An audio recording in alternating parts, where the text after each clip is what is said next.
తనకి తెలియదా హనుమ ఎవరో? తనకి తెలియదా వచ్చినవాడెవరో? తనకి తెలియదా అశోకవనాన్ని ఎందుకు భంజిస్తున్నాడో? మరి తెలిసుండి అలా చెప్పడం అబద్ధం కాదా? అనృతం దోషం కాదా? అంటే దేవీ భాగవతంలో దీని మీద ఒక అద్భుతమైన ఆఖ్యానం ఉంది. ఒక ఆయన మూర్ఖుడయ్యాడు ఓ కారణం చేత. ఆయన నోరు విప్పితే ఆయనకి ఏమీ రాదని తెలిసిపోతుందని ఎవ్వరితో మాట్లాడకుండా ఓ పాకేసి కూర్చున్నాడు. కూర్చుంటే లోకం ఎంత విచిత్రంగా ఉంటుందంటే, మహానుభావుడు నోరు విప్పి మాట్లాడండి, సత్య తపస్సుడు, ఆయనదే నిజమైన తపస్సు అని పట్టుకెళ్ళి పళ్ళు ఇచ్చేవారు, కూరలు ఇచ్చేవారు, పాలు ఇచ్చేవారు, పెరిగిచ్చేవారు, నెయ్యి ఇచ్చేవారు. ఆయన వద్దంటే ఇబ్బంది, మాట్లాడితే ఇబ్బంది. మాట్లాడాను అనుకోవాడు ఏదో అడుగుతాడు, అడిగితే నాకు చెప్పడం రాదు, చెప్పడం రాకపోతే నాకేం రాదని ఇచ్చేవాడు ఉన్నాడు. ఎందుకు వచ్చిన గొడవ? ఏం మాట్లాడకపోతే తిన్నవి తింటాను పట్టుకుపోతాడు. గొడవ వదిలిపోయింది, హాయిగా ఉంది జీవనం అని కూర్చున్నాడు అలా. కానీ ఆయనకు వరం కూడా ఉంది. ఆయనకు ఒకప్పుడు సరస్వతీ కటాక్షం రావాలి. ఒక రోజున ఒక వేటగాడు అడవి పందిని వేటాడుతూ తరిమేడు. ఆ అడవి పంది మీద బాణం వేశాడు. అది ఆ బాణం బాధతో తప్పించుకుందామని ఈయన ఉన్న పాకలోకి గభాలను దూరింది. అడవి పంది బాణం దెబ్బతో నెత్తురోడుతూ లోపలికి వచ్చేటప్పటికీ త్రికరణ శుద్ధిగా పూర్తిగా కరణములన్నిటినీ కేంద్రీకరించి అప్రయత్నంగా ఐం అంటూ లేచి నించున్నాడు. అది సారస్వత బీజం. వెంటనే అమ్మవారు అనుగ్రహించి కటాక్షించేసింది, సరస్వతీ కటాక్షం. ఆయనకి జ్ఞానం వచ్చేసింది, విశేష పాండిత్యం వచ్చేసింది. ఈ పంది పారిపోయింది. వెనక వేటగాడు వచ్చాడు. వేటగాడు వచ్చి, అయ్యా నేను బాణం వేసిన పందిటి వెళ్ళిందా అని అడిగాడు. ఆయనకి పాండిత్యం అంటే పండాహ అంటే జ్ఞానం. పోతనగారు పండితుడు అంటే దాని అర్థం పద్యాలు రాయడం ఒకటే వచ్చిన వారని కాదు, ఆయన మహాజ్ఞాని అని. కాబట్టి ఇప్పుడు ఆయనకి ధర్మం కూడా బాగా తెలిసింది. ఆయన అన్నాడు, ఎందుకురా నన్ను అడుగుతావు? యాపశ్చిత నసాబ్రూతే అబ్రూతే సానపశ్యతి అహోవ్యాధ స్వకార్యార్థిన్ కిం పృచ్ఛసి పునః. నిజంగా ఏది చూసిందో అది మాట్లాడదు, ఏది మాట్లాడుతోందో అది చూడలేదు. చూసింది కన్ను, మాట్లాడదు. మాట్లాడేది నోరు, అది చూడలేదు. ఎందుకురా నేను చెప్పడం? కాబట్టి ఈ పందే కావాలా, ఇంకేదైనా చూసుకో అన్నాడు. ఆయనకు అర్థం కాలేదు, పంది వెళ్ళిందంటున్నాడా వెళ్ళలేదంటున్నాడా. కానీ ఏదో సంస్కృతంలో శ్లోకం చెప్పాడు, బాగుండదు. ఆయన ముందు నుంచి మళ్ళీ అలా పెడితేనే అలా పోయాడు. ఆయనకి జ్ఞానం రాగానే కవిత్వంతో పాటు ముందొచ్చింది ఏమిటంటే ధర్మ పరిశీలన. ఒక ప్రాణిని రక్షించడం కన్నా ధర్మం లోకంలో ఇంకోటి లేదు. ఇది మహాభారతంలో ఎన్ని చోట్ల ఎంత గొప్పగా ఆవిష్కృతమవుతుందో. అందుకని ఇప్పుడు హనుమ యొక్క ప్రాణములు రక్షించాలి. అప్పుడు పెద్ద ధర్మాన్ని రక్షించడానికి చిన్న అధర్మం చేసినా సరే అది దోషం కిందకి రాదు. అందుకే తల్లికి తెలియనటువంటి విషయం లేదు. మాన్యాగురు వినీతస్య లక్ష్మణస్య గురుప్రియ ఇది సీతాపి దుఃఖార్త కాలోహి దురతిక్రమ అని కదా మహర్షి. సమస్త శాస్త్రముల యందు పారంగతురాలామె. అందుకే నాకు తెలియదు. అహిరేవ యహే పాదాన్ విజానాతి న సంశయ. పాము కాళ్ళు పాముకి తెలియాలి, మీ మాయలు మీకు తెలియాలి, ఆయన ఎవరో నాకు తెలియదు. వెంటనే రాక్షసులందరూ పరుగు పరుగున రావణాసురుడి దగ్గరికి వెళ్ళారు. వెడుతూనే వాళ్ళు చెప్పిన మాట ఏమిటంటే, హే ప్రభో, నీకు అత్యంత ప్రీతిపాత్రమై నీ అంతఃపుర స్త్రీలు విహారం చేసేటటువంటి ప్రమదావనాన్ని ఎక్కడ నుంచో ఒక పెద్ద కోతి వచ్చి భంజించింది. అంతేకాదు, నీ ప్రాణములతో సమానమైన సీతమ్మతో ఆ కోతి ఏదో మాట్లాడింది. కోతితో సీతమ్మ మాట్లాడింది. నేను మీతో చెప్పా కదా, హద్దులేని రాక్షసత్వం. అక్కడ రాక్షసుండి కూడా ఉంచాడు, రాక్షసినే ఉంచుతాడు. మగవాడు కూడా కాపలా ఉండడానికి వీల్లేదు. ఆయన కామం అటువంటిది. ఎవరో కోతి సీతమ్మతో మాట్లాడింది, సీతమ్మ మాట్లాడింది. ఆయనకి ఎంత కోపం వచ్చేసిందో. అవి రెండు అక్కా చెల్లెళ్ళు. కామం ఉంటే క్రోధం ఉంటుంది, క్రోధం ఉంటే కామం ఉంటుంది. అందుకని వెంటనే ఆ మాట విన్నాడంతే, సీతమ్మతో ఎవరో మాట్లాడారు అన్న మాట వినగానే ఆయన కన్నుల వెంట పడినటువంటి నీటి బిందువుల్ని మహర్షి దేంతో పోల్చారంటే, ఒత్తికి నూనె ఎక్కువైపోయి ప్రమిదలో వేసి వెలిగించారనుకోండి, వెలిగించినప్పుడు దానికి ఎక్కువైపోయినటువంటి నూనె అగ్నిహోత్రంతో కలిసి కింద పడుతుంది మండుతూ. ప్రాపతన్ ఆశ్రబిందవ దీప్తాభ్యామివ దీపాభ్యాం ప్రాపతన్ ఆశ్రబిందవ. ఆయన కంటి వెంట పడినటువంటి నీటి చుక్క వేడి నీటితో పడిందిట. ఎందుకంటే తను కామించిన స్త్రీతో వేరొకడు మాట్లాడడం, అది కోతి అయినా సరే ఎందుకు మాట్లాడాలి? అది కోపం. తనకున్న కామం రెండూ కలిపి నూనె ఒత్తి చివర నుంచి అగ్నిహోత్రంతో పడితే ఎలా ఉంటుందో అలా వేడి కన్నీటి బిందువులు పడ్డాయట. వచ్చినది కోతి. అది ఎవరు ఆయనకి తెలియదు. కానీ ఆయన ఆగ్రహం అటువంటిది. ఆ కోతిని పట్టడం కాదు, సంహరించండి. ఎంతమందికి పురమాయించాడో తెలుసా? ఆయన దగ్గర ఉన్నటువంటి రాక్షసుల్లో ఒక జాతి ఉంది, దాన్ని కింకరులు అంటారు. ఆ కింకర జాతికి సంబంధించిన 80,000 మందిని పిలిచాడు. మహర్షి ఒక ఉపమానం వేశారు. నీటిలో సుడి తిరుగుతూ ఉంటే నీరే తిరుగుతూ ఉంటుంది, మధ్యలో ఒక చుక్కలా ఉంటుంది. అలా ఈ 80,000 మంది కింకరులు హనుమ చుట్టూ చేరారు. మీరు ఒకటి ఆలోచించండి, నిజానికి హనుమ కాదనుకోండి, అదొక కోతి అనుకోండి, చుట్టూ చేరి 80,000 మంది 80,000 బాణములు విడిచిపెట్టారనుకోండి, ఇంక అసలు గుర్తుపట్టడానికి ఎలా ఉంటుంది? ఆ శరీరం ఛిద్రం అయిపోయి ముక్కలైపోతుంది. అంటే ఆయన కోరిక ఏమిటంటే, సీతమ్మతో మాట్లాడింది ఆ కోతి. నేనంటే అమ్మ అంటాను, ఆయన అనడా మాట. ఆవిడితో మాట్లాడింది ఆ కోతి, వాడు తట్టుకోలేడు. అందుకని 80,000 మంది కింకరుల్ని పంపించాడు, ఆ కోతిని సంహరించండి. అగ్నిహోత్రంలోకి శలభాలు వెళ్ళినట్టు వీళ్ళందరూ కలిసి హనుమని పట్టుకోవచ్చు అనుకుని 80,000 మంది చుట్టూ చేరారు. ఆయన ఇతపూర్వమైతే ప్రకటనంగా చెప్పరు, ఇప్పుడు పరమధైర్యంతో చెప్తారు. అక్కడ తోరణం ఉంది, ఆ తోరణం ఎక్కి కూర్చున్నారు. తోరణము అంటే లక్ష్మీ కమ్మి అంటారు. ఇంట్లో గడప ఉంటుంది, ఇటు ఇటు ఉండి పైన ఒక కమ్మి ఉంటుంది, అది లక్ష్మీ కమ్మి అంటారు. అది పుచ్చిపోకూడదు అని కింద పసుపు రాస్తాం, కానీ తోరణం దానికే కడతాం, అది లక్ష్మీస్థానం. అటువంటి తోరణం మీద కూర్చున్నారు. కూర్చుని జయమంత్రం చెప్తున్నారు. ఈ జయమంత్రానికి శ్రీరామాయణంలో ఎనలేని ప్రాధాన్యత ఉంది.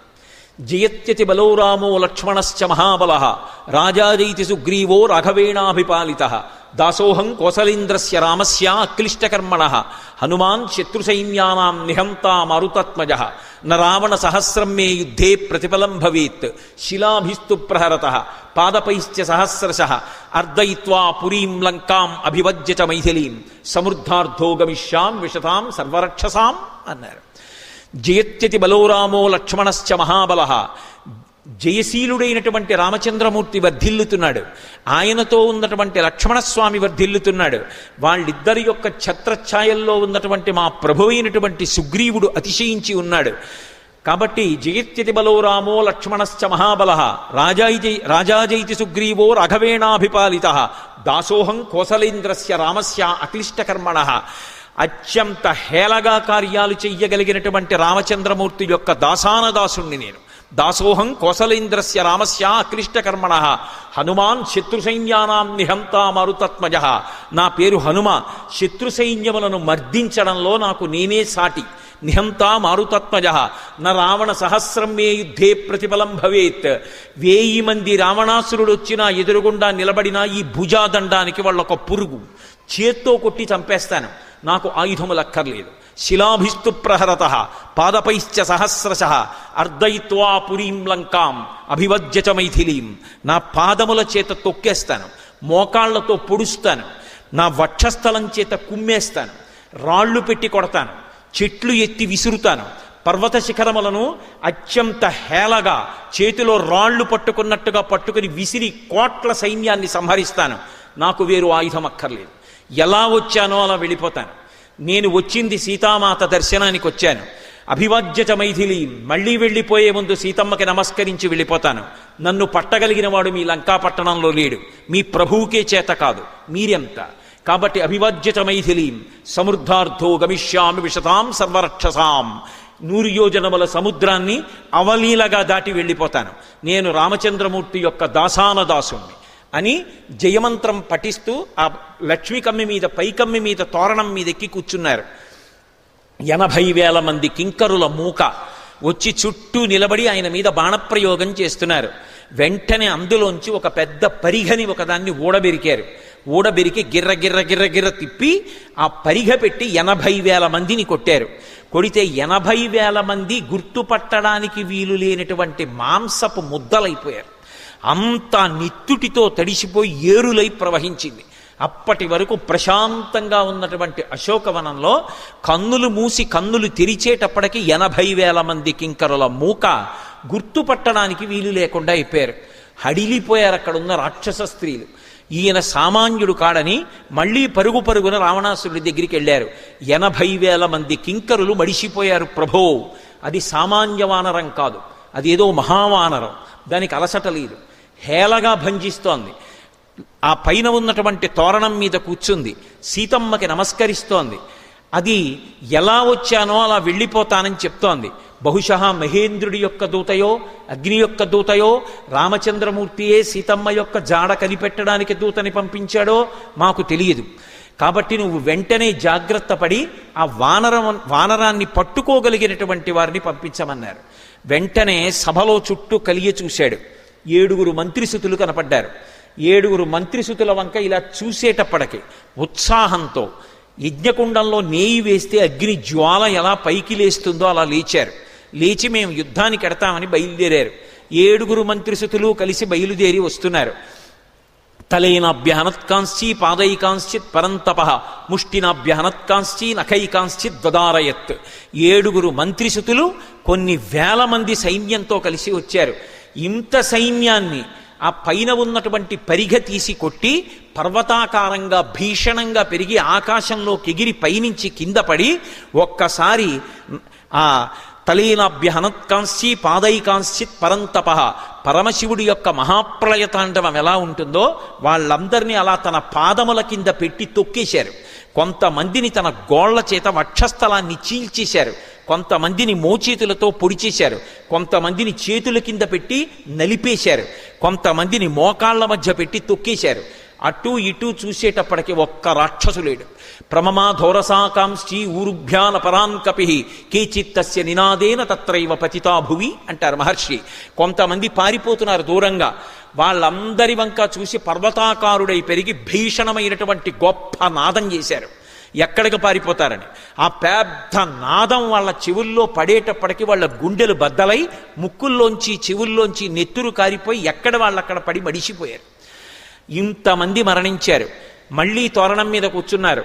అస్త్రవిజయితాం రామో లక్ష్మణశ్చ మహాబల రాజాజైతి సుగ్రీవో రాఘవేణాభిపాలిత దాసోహం కోసలేంద్రస్య రామస్య క్లిష్టకర్మణ హనుమాన్ శత్రుసైన్యానాం నిహంతా మారుతాత్మజ న రావణ సహస్రం మే యుద్ధే ప్రతిఫలం భవేత్ శిలాభిస్తు ప్రహరత పాదపైశ్చ సహస్రశః అర్దయిత్వా పురీం లంకాం అభివజ్య చ మైథిలీం సమృద్ధార్థో గమిష్యామి విశతాం సర్వరక్షసాం. మళ్ళీ అదే మాట చెప్పారు. ఈలోగా లోపలికి కబురెళ్ళింది. జంబుమాలి అని రావణాసురుని యొక్క 5 ప్రధానమంత్రులలో ఒక ప్రధాని అయినటువంటి ప్రహస్తుని యొక్క కుమారుడు. ఆ జంబుమాలి లేచి నిలబడ్డాడు. ఇత పూర్వం ఎందరో వీరుల్ని యుద్ధాల్లో ఓడించినటువంటి వాడివి, అపారమైనటువంటి పరాక్రమం ఉన్నవాడివి, పరమ జాగ్రత్తగా వెళ్ళి ఆ వానరాన్ని ప్రాణాలతోనైనా పట్టు, లేదా ఆ వానరాన్ని సంహరించు, కావలసినంత సైన్యాన్ని తీసుకెళ్లమన్నారు. గాడిదల రథం ఎక్కాడు. వచ్చి అర్ధచంద్రాకారంగా ఉన్నటువంటి బాణాలని హనుమ మీద ప్రయోగించారు. ఆయన వక్షస్థలంలో గుచ్చుకుని నెత్తురు కారుతోంది. పూచిన మోదుగు చెట్టులా ఉన్నారు. ఓహో, ఈ జంబుమాలి చాలా ప్రతాపం చూపిస్తున్నాడు, ఉపేక్షించకూడదనుకున్నారు. పరిగ ఒకటి పట్టుకుని ఆకాశంలోకి ఎగిరిపోయారు. ఆకాశంలో ఎక్కడున్నారని చూస్తున్నాడు జంబుమాలి.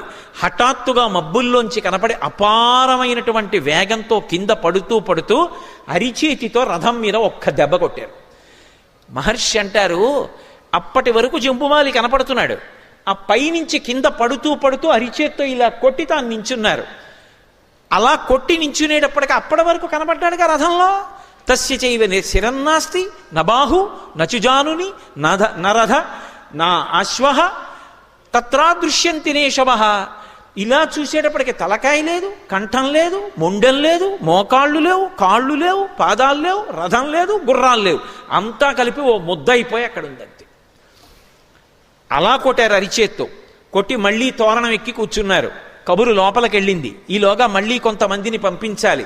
ఖాళీగా ఉండడం ఎందుకు అనుకున్నారు. దూరంగా చూశారు. సరదర్శ విదూరస్థం చైత్య ప్రాసాదముచ్ఛ్రీతం మధ్యే స్తంభ సహస్రేషు స్థితం కైలాస పాండురం. 1000 స్తంభాలతో కనపడింది కదూ. ఆ ఇంతకుముందు ఒక చైత్య ప్రాసాదం, ఆ చైత్య ప్రాసాదం వంక చూశారు. ఒక్కసారి జయమంత్రం చెప్పి ఆ కూర్చున్నటువంటి తోరణం మించి ఎగిరి అక్కడికి వెళ్ళారు.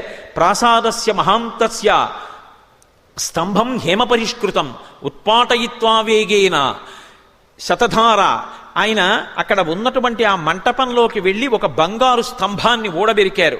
తత సంభ్రామయామాస శతధారం మహాబల, దాన్ని గిర్ర గిర్ర గిర్ర గిర్ర గిర్ర తిప్పారు. శతధారం అంటే ఇంకా అసలు ఆ స్తంభం కనపడదు, అంత వేగంగా తిప్పారు దాన్ని. అంత వేగంగా తిప్పేటప్పటికే అది గాలితో ఘర్షణ పొంది అగ్నిహోత్రం పుట్టింది. ఆ పుట్టినటువంటి అగ్ని ఆ ప్రాసాదం అంతా కూడా చిమ్మబడింది.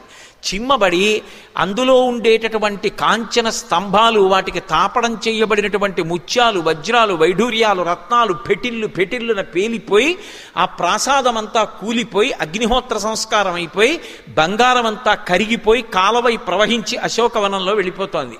అలా ప్రాసాదాన్నంతటినీ భంజించి మళ్ళీ పైకెక్కి కూర్చున్నారు. రావణాసురుడికి కబురెళ్ళింది. వెళ్ళినటువంటి 7 మంత్రిసుతులు, జంబుమాలి, 80,000 మంది కింకరుల మూక వెళ్ళిపోయారు. అవతల 1000 స్తంభాల మంటపం పడిపోయింది, దాన్ని కూడా కాల్చేశారు. రాక్షస స్త్రీలందరూ బెదిరి అశోకవనాన్ని విడిచిపెట్టి వెళ్ళిపోయారు. శిశుపావనంలో ఆ శిశుపా వృక్షం కింద సీతమ్మ తల్లి ఒక్కత్తి మాత్రం నిర్భయంగా కూర్చునుంది. వెంటనే చూశాడు, 5 సేనానాయకులు ఉన్నారు. సవిరూపాక్ష యూపాక్షౌ దుర్ధరం చైవనాయకం ప్రహసం భాసకర్ణంచ పంచసేనాగ్రనాయకాన్ అని విరూపాక్షుడు, యూపాక్షుడు, దుర్ధరుడు, ప్రహసుడు, భాసకర్ణుడు అని పేర్లు వాళ్ళకి. ఈ 5 కూడా కొన్ని వేల సైన్యాన్ని వెంట పెట్టుకుని వచ్చారు. వచ్చి 5 5 వైపులా చుట్టుముట్టి తమ సైన్యంతో బాణ పరంపర కురిపిస్తున్నారు. చూశారు, వీళ్లతో యుద్ధం చేయడం పెద్ద కష్టమే ఉందనుకున్నారు. అనుకుని ఒక్కసారి మళ్ళీ ఆకాశంలోకి వెళ్ళిపోయి తత సముదితాష్టాశ్వం రథం భగ్నాక్షకూబరం విహాయ న్యపతద్భూమౌ దుర్ధరం త్యక్తజీవిత. ఆ పైనుంచి కింద పడుతూ అరిచేత్తో రథం మీద కొట్టారు. కొట్టేటప్పటికి దుర్ధరుని యొక్క రథము, గుర్రాలు, నొసలు, దుర్ధరుడు అందరూ కూడా ముద్దయిపోయి పడిపోయారు. అక్కడతో దుర్ధరుడు అయిపోయాడు. ససాల వృక్షమాసాద్య సముత్పాట వానర తావుభౌ రాక్షసౌ వీరౌ జఘాన పవనాత్మజ. ఒక పెద్ద సాలవృక్షాన్ని చూశారు, మద్ది చెట్టు. ఆ మద్ది చెట్టు మొదలు పట్టుకుని పెకలించారు. దాన్ని గిర్ర గిర్ర గిర్ర గిర్ర తిప్పి ఎదురుగుండా పరిగెత్తుకుంటూ వచ్చి బాణాలు వేస్తున్నటువంటి విరూపాక్షుడు, యూపాక్షుడు అనేటటువంటి రాక్షసుల మీద విసిరారు. మద్ది చెట్టు యొక్క దెబ్బకి ఎముకలు విరిగిపోయి గుజ్జుయిపోయి 2 రాక్షసులు పడిపోయారు. మిగిలిపోయినటువంటి వాళ్ళు విరూపాక్షుడు, యూపాక్షుడు, దుర్ధరుడు మరణించారు. ప్రహసుడు, భాసకర్ణుడు మిగిలారు. వాళ్ళిద్దరూ బాణాలు పట్టుకుని ఆయన మీద ప్రయోగిస్తూ వస్తున్నారు. చూసి ఒక్కసారి సముత్పాటగిరే శృంగం సమ్మృగం జానపాదపం జఘాన హనుమాన్ వీరో జఘాన పవనాత్మజ. అక్కడ ఉండేటటువంటి ఒక పర్వత శిఖరం, అది అనేకమైనటువంటి మృగాలతోటి, పాములతోటి ఉంది. భీమ విక్రమంతో మేరుమందర సంకాశౌ భవౌదీప్తా నలప్రభ. మేరు పర్వతం అంత పెద్ద శరీరాన్ని పెంచి ఆ పర్వత శిఖరాన్ని పైకెత్తేశారు ఇలా చేత్తో. అది పాములతోటి, క్రూరమృగాలతోటి, గుహలతోటి, చెట్లతోటి ఉంది. ఆ పర్వత శిఖరాన్ని పైకెత్తి ఒక రాతిని విసిరినట్టుగా విసిరారు. అది వెళ్ళి 2 రాక్షసుల మీద పడి 2 రాక్షసుల యొక్క శరీరములు భగ్నములైపోయి కింద పడిపోయారు. అక్కడ మహర్షి ఒక మాట అంటారు, హతైర్నాగైశ్చ తురగై భగ్నాక్షైశ్చ మహోరథై హతైశ్చ రాక్షసైర్భూమి రుద్ధమార్గా సమంతతః అంటారు. ఆ అశోకవనం అప్పటి వరకు సర్వఋతువులలో పువ్వులు పూసేటటువంటి చెట్లతోటి, కాయలు కాసి పళ్ళు పండేటటువంటి చెట్లతోటి అత్యంత శోభతో విలసిల్లినటువంటి ప్రదేశం. సువాసనలు గుబాళిస్తూ ఉండేవి. అన్ని కాలముల యందు మదించినటువంటి పక్షులు కూస్తూ ఉండేవి. అంత సౌందర్యవంతంగా ఉండేటటువంటి ఆ ప్రమదావనంలో, అశోకవనంలో హనుమ భంజించిన తరువాత ఎంత విచిత్రమైనటువంటి పరిస్థితి ఏర్పడిందంటే, ఎక్కడ చూసినా తొండాలు తెగిపోయి, కాళ్ళు తెగిపోయి, కడుపులు పగిలిపోయినటువంటి కొన్ని లక్షల ఏనుగులు, నేల మీద పడిపోయి మరణించి నెత్తురోడుతున్నటువంటి గుర్రాలు, కోట్ల సైన్యం. అప్పటికంత సైన్యాన్ని పడగొట్టేశారు. అంత సైన్యం, అంతమంది వీరులు, అన్ని రథాలు అన్నిటితో నిండిపోయి ఎక్కడ చూసినా మాంసము నెత్తురు భూమి అంతా నిండిపోయింది. మళ్ళీ ఆ తోరణం మీదకి ఎక్కి కూర్చున్నారు. ఈసారి చూశాడు, 80,000 మంది కింకరుల మూక మడిసిపోయారు, జంబుమాలి మడిసిపోయాడు. ఆ పైన 7 మంత్రిసుతులు మడిసిపోయారు, 5 సేనాగ్ర నాయకులు పడిపోయారు. ఈసారి సామాన్యుణ్ణి పంపకూడదు, సరి అయినటువంటి వాణ్ణి పంపించాలనుకున్నారు. సభనంతటినీ కలయ తిరిగి చూశాడు. తన కామం కోసం తాను ఎంత నీచానికి దిగజారిపోతాడు అనడం చెప్పకుండా చెప్పడం సుందరకాండ. తన కుమారుడు అక్షకుమారుడి వంక చూశాడు. యజ్ఞం చేస్తున్నప్పుడు అగ్నిహోత్రం ఎలా లేస్తుందో అంత ఉత్సాహంగా లేచాడు. చాలా చిన్నపిల్లవాడు అక్షకుమారుడు. వెంటనే బంగారు కవచం కట్టుకుని ఉన్నాడు. పిల్లవాడే కానీ యుద్ధంలో సాటి లేని మహావీరుడు. నాన్నగారు నన్ను నమ్మండి, నేను ఆ హరివీరుణ్ణి తప్పకుండా పట్టుకుంటానని ప్రతిజ్ఞ చేశాడు. రథం ఎక్కి వెనక కొన్ని అక్షౌహిణీల సైన్యాన్ని తీసుకుని అశోకవనంలోకి బయలుదేరాడు. చూశారు ఎంత గొప్ప యుద్ధం చేశాడంటే అక్షకుమారుడు, హనుమంతటి వారు ఆ బాణ పరంపరలోంచి తప్పుకోవడం కష్టమైంది. ఆకాశంలోకి ఎగిరిపోయినా కూడా ఎన్ని బాణాలు ప్రయోగించాడంటే పెద్ద శరీరంతో ఉంటే తప్పుకోవడం కుదరక బహుసూక్ష్మ శరీరంతో ఆ బాణాల మధ్య తిరిగారు. ఇక అగ్నిహోత్రం పెరుగుతూ ఉంటే చూడ్డానికి ముద్దుగా ఉందని ఉపేక్షిస్తే ఇల్లు కాల్చేస్తుంది. ముదుసలి ఇంటి దీపమని ముద్దుడు మూర్ఖుడు కాడు అంటాడు రామరాయలు. మా ఇంటి దీపం ఎంత ముద్దుగా ఉందో అని ముద్దు పెట్టుకుంటే మూతి కాలిపోతుంది. పిల్లవాడు చిన్నవాడు ఎంత బాగా యుద్ధం చేస్తున్నాడో అని ఉపేక్షిస్తే వీడు చాలా ప్రమాదం తెచ్చేట్టున్నాడు. వీడికి అలసట లేదు, యుద్ధం చేసే కొద్దీ శక్తి పుంజుకుంటున్నాడు. ప్రమాదకరమైన యుద్ధం కాబట్టి పిల్లవాడిని పడగొట్టాలని మనసు రాకపోయినా ఆకాశంలోంచి ఒక్కసారి నేల మీదకి దూకి చేత్తో కొట్టి రథాన్నంతటినీ భగ్నం చేశారు. హనుమ వేగం అంటే అసలు ఎవరు ఊహించలేరు. మనోజవం మరుతతుల్య వేగం. అంత వేగంతో ఆయన వచ్చి కొడితే అంత ఒడుపుగా అక్షకుమారుడు రథంలోంచి తప్పుకున్నాడు. తప్పుకుని చేతిలో చంద్రహాసం పట్టుకుని ఆకాశానికి ఎగిరిపోయాడు. ఎలా? మహాతపశక్తి సంపన్నుడైనటువంటి వ్యక్తి శరీరాన్ని పరిత్యజించి సహస్రారంలోంచి బ్రహ్మరంధ్రంలోంచి తన యొక్క జీవుణ్ణి ఉద్గమింపచేసి ఉత్తమ లోకాలకి వెళ్ళిపోయినటువంటి రీతిలో ఆయన ఒక్కసారి ఆకాశంలోకి ఎగిరాడు. చూశారు స్వామి హనుమ, ఓహో వీడు ఆకాశంలో కూడా నిలబడి యుద్ధం చేస్తాడనమాట, ఉపేక్షించకూడదని ఉత్తర క్షణం ఎంత వేగంగా కిందకొచ్చారో అంత వేగంగా పైకెళ్ళారు. పైకెళ్ళి అక్షకుమారుడి ముందుకి వెళ్లకుండా కింద నుంచే 2 కాళ్ళు పట్టుకున్నారు. దురదృష్టమో అదృష్టమో హనుమంతటి మహానుభావుడు పట్టుకున్నాడు ఆ 2 కాళ్ళు. పట్టుకుని ఆకాశంలోంచి ఒక్కసారి కిందకి ఈడ్చేశారు. ఇలా ఈడ్చేస్తూ దిగిపోయారు. మహర్షి ఒక అద్భుతమైనటువంటి యుద్ధాన్ని ఆవిష్కరించారు. అక్కడ ఏమి చేయలేదు అసలు అక్షకుమారుడితో యుద్ధాన్ని. చేతిలో 2 కాళ్ళు పట్టుకున్నారు. పట్టుకుని కొన్ని వేల మార్లు తిప్పారు ఆకాశంలో. మామూలుగానే ఏదో ఉప్పులు గుప్పు అంటారు, అటు ఇటు చేతులు పట్టుకుని కొంచెం వేగంగా కాసేపు తిరిగామనుకోండి కళ్ళు తిరుగుతాయి. అలాంటిది పట్టుకుని గిర్ర గిర్ర గిర్ర గిర్ర గిర్ర గిర్ర గిర్ర గిర్ర కొన్ని వేల మార్లు తిప్పేశారు. అలా తిప్పితే సభగ్నబాహూరుకటీ శిరోధర క్షరన్న సృజ్మిర్మధితాస్తిలోచన సభగ్నబంధి ప్రవికీర్ణ బంధనో హతక్షితై వాయుసుతేన రక్షస. ఆ వేగంలో తిప్పుతుంటేట ఆ వేగాన్ని తట్టుకోలేక కనుగుడ్లు 2 ఊడి ఎగిరిపోయేట. తర్వాత ఇంకా వేగంగా తిప్పుతుంటే వేగం తట్టుకోలేక తల ఊడిపోయి ఎగిరిపోయింది. ఇంకా తిప్పుతూనే ఉన్నారు. ఆ తిప్పుతూ ఉండడంలో నడుం దాకా శరీరం ఊడిపోయి వెళ్ళిపోయి ఎక్కడో చెట్టును కొట్టి పడిపోయింది. ఇంకా తిప్పారు, మోకాళ్ళ వరకు శరీరం ఊడిపోయి వెళ్ళిపోయింది. ఇంకా తిప్పారు, పాదాల వరకు వెళ్ళిపోయింది. పాదాలు 2 చేతిలో ఉన్నాయి. ఇలా చూసి విసిరావతల పారేశారు. ఆయన యుద్ధం అంటే అలా ఉంటుంది. వాల్మీకి రామాయణంలో లేదు కానీ ఒక చోట ఒక మాట అంటారు, రామరావణ యుద్ధం ప్రారంభం అయ్యే ముందు గ్రద్దలు సమావేశం పెట్టుకున్నాయిట.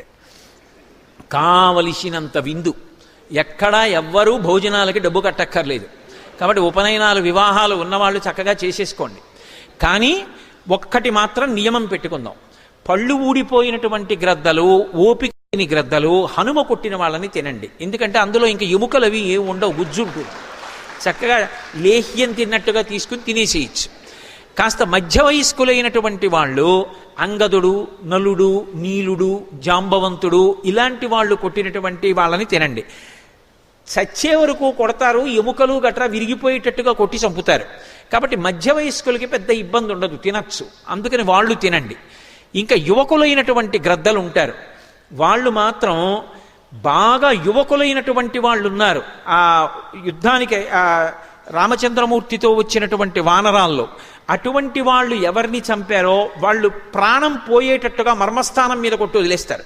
వాళ్ళని తినడానికి దంతపుష్టి ఉండాలి, యువకులైనటువంటి గ్రద్దలు తినండి. రాముడు చంపిన రాక్షసులు ఉంటారు, ఎవ్వరూ తినకండి. రాముడు చంపిన రాక్షసుల్ని సాయంకాలం పట్టుకొచ్చి అక్కడ పెట్టండి, అందరం కళ్ళకద్దుకు తిందాం, ప్రసాదం అది అని గ్రద్దలు తీర్మానించుకున్నారు. అయితే ఒకటిది వాల్మీకి రామాయణం కాదు సుమండి, ఎవరో సంతోష ప్రకటనానికంటే రామరావణ యుద్ధంలో ఎవరెవరి యుద్ధశక్తి ఎలా ఉంటుందన్నదాన్ని ఆవిష్కరించడానికి చెప్పినటువంటి విశేషం అంతే. కాబట్టి ఇప్పుడు ఆ వచ్చినటువంటి వాడు అక్షకుమారుడు మడిచిపోయాడు. కొడుకు చనిపోయాడన్న వార్త వెళ్ళింది. మొట్టమొదటిసారి జీవితంలో బాధ అంటే ఏమిటో రావణాసురుడికి అనుభవానికి వచ్చింది. ఇప్పటి వరకు ఒకళ్ళని బాధ పెట్టడమే, తను బాధపడ్డం అంటే తెలియదు, అవతలవాడి బాధ ఎలా ఉంటుందో ఊహించినటువంటి సంస్కారం లేదు. మొదటిసారి కన్న కొడుకు పోయాడు, బాధ అన్నది కలుక్కున గుచ్చుకుంది. చూశాడు, ఓ ఇక ఈ హరివీరుణ్ణి పట్టగలిగినటువంటి వాడు సామాన్యుడెవడు లేడు, ఇక తప్పదు, చాలా చాలా గొప్పవాణ్ణే పంపించాలి అని సభ వంక కలిగి తిరిగి కుమారుడైనటువంటి ఇంద్రజిత్ వంక చూశాడు. ఇంద్రజిత్ లేచి నిలబడ్డాడు. నాయనా, నేను యజ్ఞాలు చేసిన, దైవ సంబంధంగా నాకు ఏదైనా ప్రమాదం ఏర్పడినా, లేదా యుద్ధంలో నాకు ఎప్పుడైనా క్లిష్టమైన పరిస్థితి వచ్చినా నా కొడుకు ఇంద్రజిత్ ఉన్నాడు అని నిన్ను తలుచుకుని నేను ఊరట పొందుతుంటాను. నిజంగా కూడా ఉత్తరాఖండలో అగస్త్య మహర్షి రామచంద్రమూర్తి అంతఃపురానికి వెళ్ళారు. వెళ్ళి మాట్లాడుతుంటే రాముడు అడిగాడు, రావణుడికి అంత శక్తి ఎక్కడదని. అడిగితే అగస్త్యుడు అన్నాడు, రావణుడు కాదు ప్రమాదకారి, ఇంద్రజిత్ ప్రమాదకారి. ఎందుచేతనంటే రావణుడు కూడా ఇంద్రుణ్ణి ఓడించడంలో కొంచెం కాల విలంబనమై విశ్రాంతి తీసుకోవడానికి వెళ్ళాడు. ఇంద్రజిత్ వచ్చి తలుపు కొట్టాడు పడుకున్న తండ్రికి. నిద్రలో లేచి ఎందుకురా నిద్రాభంగం చేశావన్నాడు. నాన్నగారండి లంక వెళ్ళిపోదామన్నాడు. అదేమిట్రా, ఇంద్రుడితో యుద్ధం అవ్వాలి కదా అన్నాడు. ఓడించి నాన్నగారు కట్టేసి కాళ్ళు చేతులు కట్టి లంకకు పంపించేశాను పదండి అన్నాడు. ఇంద్రజిత్ అని బిరుదొచ్చింది. సామాన్యమైన యుద్ధం కాదు, నికుంభలా హోమం చేసి నల్లటి మేకని ఒకదాన్ని పళ్ళతో పట్టి పీకి అర్పిస్తాడు అమ్మవారికి. అర్పణ చేసి కాని రథం ఎక్కాడా ఇక అది కనపడదు. మేఘనాథుడు మేఘములలో అంతర్ధానం అయిపోతాడు. అప్పుడు ఆయన ప్రయోగించేటటువంటి అస్త్రముల ధాటికి తట్టుకోవడం ఎవరికీ సాధ్యం కాదు. యుద్ధకాండ చదువుతుంటే ఇంద్రజిత్ యుద్ధం చేస్తుంటే భయం వేస్తుంది. అసలు వీడు చచ్చిపోతాడా అని మొదటిసారి జరుగుతున్నప్పుడు అంత భయం వేస్తుంది. నేను సంపూర్ణ రామాయణం చెప్పే రోజుల్లో యుద్ధకాండ చెప్తుంటే, ఇంద్రజిత్ యుద్ధం చేస్తుంటే ఆ విషయాలు చెప్తుంటే అలా శ్రోతలు అయ్య బాబోయ్ ఏమిటి యుద్ధం ఎప్పటికవుతుంది అన్నట్టు చూస్తుండేవారు. ఇంద్రజిత్ యుద్ధం అంటే అలా ఉంటుంది. అటువంటి ఇంద్రజిత్ వంక చూశాడు. నాయనా, నిన్ను సామాన్యంగా పంపించను, ఇవాళ లంకాపట్టణం యొక్క స్థితి ప్రమాదంలోకి వెళ్ళింది. వచ్చినవాడు సామాన్యుడు కాడు, ఎవరో చాలా భయంకరమైన వీరుడు, లేకపోతే ఇలా ఓడించడం సాధ్యం కాదు. బహుశः దేవతలందరూ తమ శక్తుల్ని ఒక చోట రాశి చేసి పంపారేమోననుకుంటున్నాను. ఏది ఏమైనా నువ్వు పరాకుగా ఉండు. మొట్టమొదట ఒక విషయం గుర్తుపెట్టుకో, ఆ వానరము యొక్క వేగాన్ని తగ్గించాలి. ఆ వేగము తగ్గితే తప్ప పట్టుకోలేము. పరాకుగా ఉండి కావలసినంత సైన్యాన్ని తీసుకుని వెళ్ళమన్నాడు. తెల్లటి దంతములు పూంచినటువంటి ఐరావతం లాంటి ఏనుగుల్ని 4 ఏనుగుల్ని రథానికి కట్టుకుని ఇంద్రజిత్ బయలుదేరాడు. ఇంద్రజిత్ పేరెత్తితే భయం వేస్తుంది. అటువంటి వీరుడు, అంత మాయాయుద్ధం నిజంగా. అటువంటి వాడు యుద్ధానికి వెళ్ళాడు. వెళ్ళి స్వామి హనుమతో యుద్ధం చేస్తున్నాడు.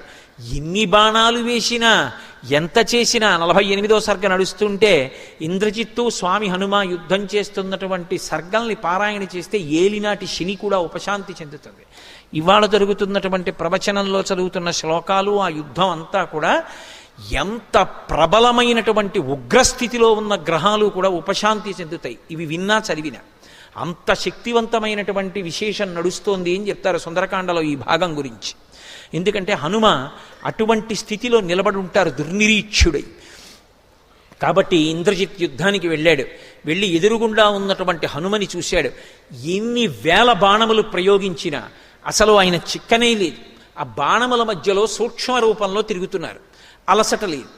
ఈ హరివీరుడి యొక్క వేగాన్ని తగ్గిస్తే తప్ప అసలు బంధించడం అనేటటువంటిది సాధ్యం కాదు. ముందు ఈయన వేగం ఆపాలి. ఆలోచించి ఆలస్యం చేస్తే ప్రమాదం వస్తుందని తత స్వయంభువైర్మంత్రై బ్రహ్మాస్త్రమభిమంత్రితం, ఒక్కసారి బ్రహ్మాస్త్రాన్ని అభిమంత్రించి విడిచిపెట్టాడు. బ్రహ్మాస్త్రం వెళ్ళి స్వామి హనుమని పట్టుకుంది. ఆయనకి జ్ఞాపకం వచ్చింది, బ్రహ్మాస్త్రం కూడా తనని బంధించదు, ఏ అస్త్రము చేత నీవు బంధింపబడవు అని స్వామి హనుమ ఇంద్రుడి యొక్క వజ్రము దెబ్బకి నేల మీద పడిపోయినప్పుడు వాయుదేవుడు కోపగించి అన్ని ప్రాణులలోకి వెళ్ళడం రావడం ఆపేశాడు. అప్పుడు బ్రహ్మగారు దేవతలందరితో కలిసి వెళ్ళి వరాలు ఇచ్చారు. ఏ దేవత కూడా తమ అస్త్రము చేత హనుమని కట్టలేరు, బ్రహ్మాస్త్రం కూడా కట్టదు. కానీ బ్రహ్మ అంటేనే లోకమునకంతటికీ కూడా పెద్దవాడు. అందుకే తత స్వయంభువైర్మంత్రై బ్రహ్మాస్త్రమభిమంత్రితం. ఆ బ్రహ్మాస్త్రము అంటే సృష్టికర్తది, లోకానికంతటికీ పెద్దవాడు, దానికి ఒక గౌరవం ఇవ్వాలి. ఏం మర్యాదో చూడండి. మీ నాన్నగారండి అన్నాడు అనుకోండి ఎవడైనా, వెంటనే ఓ గౌరవం ఇవ్వాలి. నేను మీ నాన్నగారి మిత్రుడినండి అన్నాడు అనుకోండి, ఓ మా నాన్నగారి మిత్రుల అయ్యా నమస్కారం, బాగున్నారా, ఎవరు మీరు, మా నాన్నగారితో కలిసి ఉద్యోగం చేశారా, చదువుకున్నారా అని ఓ నిమిషం ఆగి మాట్లాడాలి. అయ్యా నేను మీ గురువుగారు కలిసి చదువుకున్నాం అన్నారు అనుకోండి, ఎంత వేగంగా వెళ్ళిపోతున్న వాడైనా ఆగాలి. ఓ మా గురువుగారి తెలుసా, మా గురువుగారు నాకు ధారకుడు పోషకుడు, అటువంటి వారితో పరిచయం ఉందా, అయ్యా మీకు ఓ నమస్కారం అనాలి. సంస్కారం, పెద్దల పేరు చెప్తే ఆగాలి. ఆయన లోకమునకు సృష్టికర్త బ్రహ్మగారు, ఆయన పేరు మీద వచ్చిన అస్త్రం కాబట్టి కొద్దిసేపు దానికి కట్టుబడినట్టుగా ఊరుకున్నారు, గౌరవించారు. నేను దీనికి కట్టుబడను, వరమే, కానీ అలా ధిక్కరించడం మర్యాద కాదు. ఏమి మర్యాద నిజంగా, ఏమి రామాయణం. మర్యాదానాంచలోకస్య కర్త కరయితాచ సహా, మర్యాదా పురుషోత్తముడు రామచంద్రమూర్తి కించిత్ ఒక్క నిమిషం కట్టుబడ్డట్టుగా ఊరుకున్నారు. ఊరుకుని ఆగిపోయారు. నాకు ఇది చెప్తున్నప్పుడు ఒకటి గుర్తొస్తుంది. నేను ఉద్యోగంలో కొత్తగా జాయిన్ అయిన రోజున మహానుభావుడు బీబీఎల్ నరసింహారావు అని, ఇప్పుడు శరీరంతో లేరు వారు, వారి దగ్గర వేశారు నన్ను మొట్టమొదటి రోజు. ఆయన నీకు మా మేనేజర్ గారిని అధికారిని పరిచయం చేస్తాను రావాయ్ అని నన్ను తీసుకెళ్ళారు. ఆయన ఈయన్ని చెడామడా తిట్టేశారు. ఇలా ఎందుకు చేశావు అని ఏదో కాగితం చూపించి, ఈయన అక్కడ ఇలా అంటుండేవారు. ఆయన అక్కడ కూర్చుని, కాదండి ఇలాగే చెయ్యాలి, నేనేం తప్పు చేయలేదండి, ఇలాగే చేస్తారు అని చెప్పారు. ఎంతో మర్యాదగా చెప్పారు. ఆయన తిట్టారు, నన్ను పరిచయం చేశారు. నేను హడిలిపోయిన ఇదేమిటి ఇలా తిడుతున్నారు ఈయన. తిరిగి వచ్చేసాం. వచ్చేసిన తర్వాత కాసేపటికి ఆయనే లేచి వచ్చాడు. లేచి వచ్చి, నరసింహారావు ఏమనుకోకోయ్, ప్రథమ కోపం, డిస్ట్రిక్ట్ ఆఫీస్కి ఫోన్ చేశాను, నువ్వు చెప్పిందే కరెక్ట్, అలాగే రాయాలట, నేనే తప్పు చెప్పాను, ఆ కాగితం పట్టరా సంతకం చేస్తాను. చిన్నతనం కాదు, నాకు తెలియక నేను అడిగాను, ఏమన్నా మరి మీరు చేసింది తప్పు కాదని తెలిసినప్పుడు అలా మాట్లాడతారేంటండి అని అడగడం ఏంటండి మీరు అన్నాను.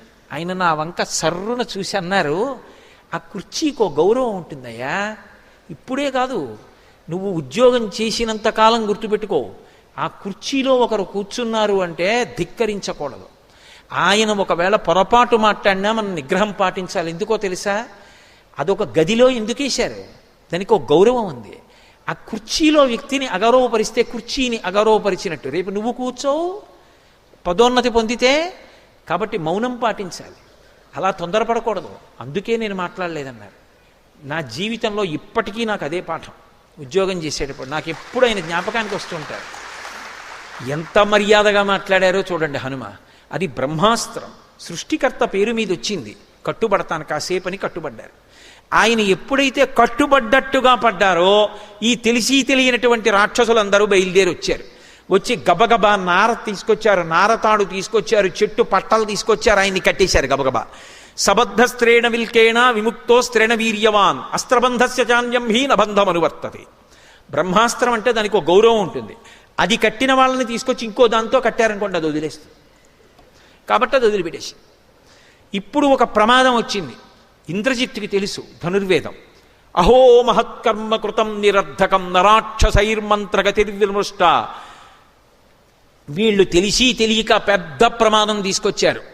ఎవరినైనా అవతల వాడిని బ్రహ్మాస్త్రంతో కడితే, ఒకవేళ ఏ కారణం చేతనైనా బ్రహ్మాస్త్రం ఆ వ్యక్తిని వదిలిపెట్టేస్తే మరునాడు సూర్యోదయం అయ్యే వరకు ఇక ఏ అస్త్రమో ఆ వ్యక్తిని పట్టుకోదు, చెనకదు. కాబట్టి రేపు సూర్యోదయం అయితే తప్ప హనుమని పట్టుకోలేను, ఇక దొరకరీన. కాబట్టి సమస్తమైన లంక సంశయంలోకి వెళ్ళిపోయింది. నరాక్షసైర్మంత్రగతిర్విమృష్ట ప్రవర్తతే సంశయతాత్మ సర్వే. అందరి ప్రాణాలకి సంశయం వచ్చేసింది. ఎంత ప్రమాదం జరిగిందనుకున్నారు? హనుమకి తెలియదా ఈ విషయం? తెలుసు. కానీ ఆయన ప్రయోజనం ఏమిటోసారి రావణాసురుడితో మాట్లాడడం. ఎంతసేపు ఈ దిక్కుమాల యుద్ధం, ఎంతమందిని చంపాలి? అందుకని ఆయన కట్టుబడినట్టు నటించారు.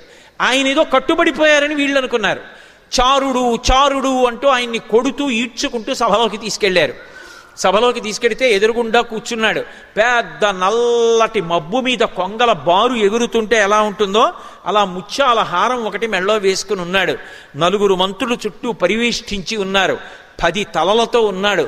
వేలాడుతున్నటువంటి పెదవులు, నల్లటి మబ్బు ఆకాశంలోంచి దిగొచ్చి ఆసనం మీద కూర్చుందా అన్నట్టుగా ఉన్నాడు. అమృతాన్ని మదిస్తే వచ్చినటువంటి నురుగా అన్నట్టుగా ఉంది. తెల్లటి వస్త్రం కట్టుకున్నాడు. లోహితాక్షం, కళ్ళల్లోంచి ఎర్రటి కాంతులు వస్తున్నాయి. మహాబాహుం, పెద్ద పెద్ద బాహువులు, 20 బాహువులు, 10 తలలు, 10 నోళ్ళు, జారుతున్నటువంటి పెదవులు, బయటికొస్తున్న నాలుక, పెదవులు తడుపుకుంటూ కూర్చున్నాడు. మనిషిని చూస్తేనే భయం వేస్తుంది, అలా ఉన్నాడు. హనుమ రావణుని వంక చూశారు. అహో రూపమహో ధైర్యమహో సత్వమహోద్యుతి అహో రాక్షసరాజస్య సర్వలక్షణయుక్తత అన్నారు. అది ఒక మహానుభావుడి జీవితంలో ఉండేటటువంటి లక్షణం. ఆయన రోమకూపాల్లోంచి తేజస్సు కొడుతోంది. రావణుడి యొక్క రోమకూపాల్లోంచి ఆయన చేసిన తపస్సు అటువంటిది. అబ్బా, అహో రూపమహో ధైర్యమహో సత్వమహోద్యుతి. ఏమి ధైర్యం, ఏమి రూపం, ఏమి టీవీ, ఏమి కాంతి, ఏమి ప్రకాశం. అసలు రోమకూపాల్లోంచి వస్తోంది కాంతి. ఎంత డాబుగా ఉన్నాడు. వీడి ఎందు పరదారాగ్రహణం అనేటటువంటి మహాపాపం లేకపోతే, వీడి ఎందు అధర్మ బుద్ధి లేకపోతే, ఇంద్రపదవితో కలిపి 3 లోకములు నేలగలిగిన మొనగాడు. ఎంత గొప్ప సాముద్రిక లక్షణాలు! ఎటువంటి వేళ్ళు, ఎటువంటి గోళ్ళు, సులక్షణ నకాంగుష్టై స్వంగుళీతలలక్షితై, అటువంటి చేతులు, అటువంటి కాళ్ళు, వక్షస్థలం, అలా ఉన్నాడే. ఏమి కాంతి అనుకున్నారు. రావణాసురుడు హనుమ వంక చూశారు. శంకాహృతాత్మా దధ్యౌసా కపీంద్రం తేజసావృతం కిమేష భగవాన్ నంది భవే సాక్షాద్దిహాగత ఏన శప్తోస్మి కైలాసే మయా సంచలితే పురా. వాడికి మాత్రం గుడ్డె గుటుక్కుమంది.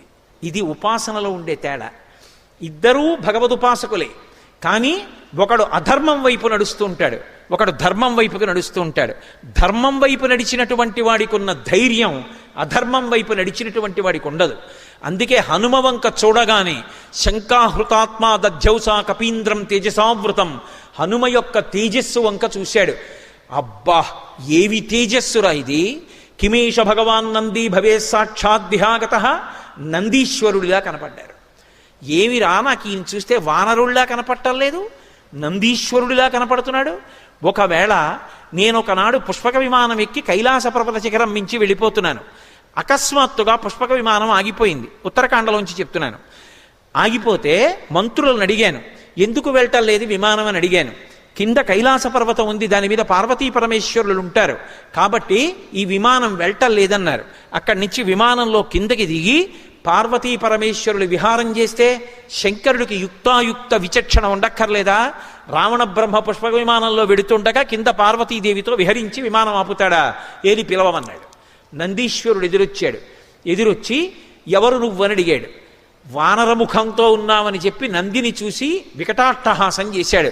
వెంటనే నందీశ్వరుడు అన్నాడు, నిన్ను సంహరించడానికి నేను చాలు, కానీ భవిష్యత్ కాలంలో నీ కొంప ముంచడానికి వానరులు వస్తారు.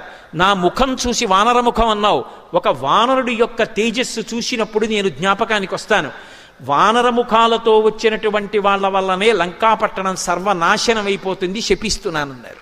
కాబట్టి కిమేష భగవాన్ నంది భవే సాక్షాత్ దిహాగత ఏన శప్తోస్మి కైలాసే మయా సంచలితే పురా. ఒకవేళ ఆ మహావానరం వచ్చిందా ఏమి? శాపాలన్నీ కలిపి కట్టి కొడపడం ప్రారంభిస్తున్నాయి ఇంకా. కాబట్టి ఆయన వంక చూసి కించిత్ భయపడ్డాడు. జీవితంలో మొట్టమొదటిసారి అసలు ఒకరిని చూసేటప్పటికే భయపడ్డాం. శంకాహృతాత్మా దధ్యౌస, మనసులో శంక బయలుదేరింది. ఈయన తేజస్సు ఏమిటి ఇలా ఉంది, ఈయన తేజస్సు చూస్తే భయం వేస్తోందే అనుకున్నాడు. తాను మాట్లాడితే గౌరవానికి తక్కువని తాను మాట్లాడకుండా ప్రధానమంత్రి ప్రహస్తుడి వంక తిరిగి సంజ్ఞ చేశాడు. ప్రహస్తుడా, నువ్వు మాట్లాడు, ఎక్కడి నుంచి వచ్చింది ఈ వానరం అడగమన్నాడు. ప్రహస్తుడు లేచి, ఓ వానరమా, భయపడకు, మా ప్రభు దయాశాలి, పరమధైర్యవంతుడు, అపారమైన పరాక్రమశాలి, 3 లోకములను గెలిచినవాడు.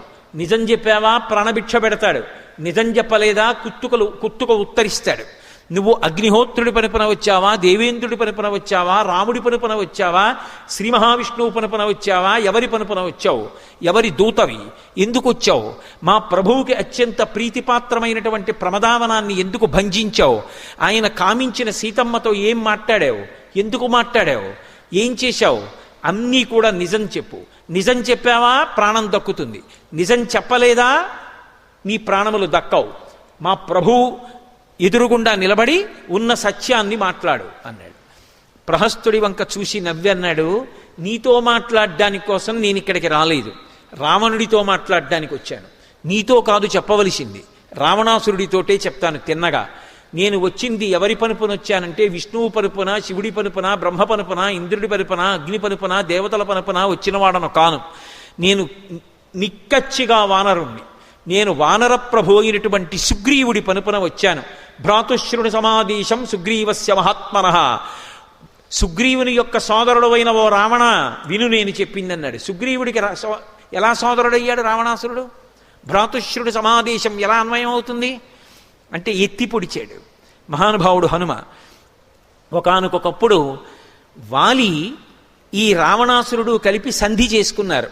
ఏమని అంటే, లోకంలో ఎక్కడ ఏ అపురూపమైన స్త్రీ కనపడినా, ఎక్కడ ఏ అపురూపమైన వస్తువు కనపడినా మన ఇద్దరం ఎత్తుకొద్దాం, మన ఇద్దరికి అదే పని, ఇద్దరం ఎత్తుకొద్దాం, ఎత్తుకొచ్చినవి ఇద్దరం అనుభవిద్దాం, నేను అనుభవించి నీకు ఇస్తాను, నువ్వు అనుభవించి నాకి, ఇది మన ఇద్దరి మధ్య ఒప్పందం అని అపవిత్రమైన ఒప్పందం చేసుకున్నారు. మన ఇద్దరం అన్నదమ్ముల్లా బతుకుదామని చెప్పి సంధి చేసుకున్నారు. మరి రావణాసురుడు వాలిని అన్నదమ్ముళ్ళా చూస్తే వాలి తమ్ముడు సుగ్రీవుడు ఏమవుతాడు? సోదరుడేగా అవుతాడు. అందుకని భ్రాతుశ్రుని సమాదేశం సుగ్రీవస్య మహాత్మనః. సుగ్రీవుడు నీ సోదరుడు పంపిన సందేశం విను. ఒకటి అంతర్లీనంగా ఏమిటి, మా సుగ్రీవుడికో లక్షణం ఉంది, ముందు రాయబారం పంపిస్తాడు, చెప్తే సరే, లేకపోతే రాముణ్ణి తీసుకొచ్చి చంపిస్తూ ఉంటాడు. వాలిని అలాగే చంపించాడు సోదరుణ్ణి, తర్వాత నిన్ను ఇలాగే పంపిస్తాడు. ఇది అంతర్లీనమైన ప్రతిపాదన. అది సుందరకాండ, అది సౌందర్యం. ఒక్క వాక్యంలో ఇన్నిటిని గుప్పిస్తారు చేసి ఆ రావణుడి వంక చూశారు. నీకు తెలియదా రావణ, తెలియనట్టు నన్ను ప్రశ్నలు వేస్తామే? నేను సుగ్రీవుడి పనుపున వచ్చాను, నేను రామదూతని. అక్లిష్టకర్ముడైనటువంటి రామచంద్రమూర్తి హేళగా కష్టం లేకుండా ఏ పనులనైనా నిర్వర్తించగలడని నీకు తెలుసు. దశరథ మహారాజు గారు అయోధ్యానగరాన్ని రాజధాని చేసుకొని కుమారులు కలగలేదని అశ్వమేధం చేసి పుత్రకామేష్టి చేస్తే దేవతల యొక్క అనుగ్రహం చేత కలిగినటువంటి నలుగురు కుమారులలో రామలక్ష్మణ భరత శత్రుఘ్నులలో పెద్దవాడైనటువంటి రామచంద్రమూర్తి పరమధర్మాత్ముడు, సుగుణాభిరాముడు. అటువంటి రాముడు తండ్రిని సత్యవాక్యమునందు నిలబెట్టడం కోసం భార్య అయిన సీతమ్మతో తమ్ముడు లక్ష్మణస్వామితో కలిసి అరణ్యవాసానికి వచ్చినప్పుడు దండకారణ్యంలో తస్య భార్య వనేనష్ట సీతామపహృత, నువ్వు సీతమ్మ తల్లిని అపహరించావు, వైదేహస్య సుత రాజ్ఞా జనకస్య మహాత్మనః. ఆమె విదేహ వంశానికి చెందినటువంటి జనక మహారాజు గారి యొక్క, తనకి తెలియదా హనుమ ఎవరో?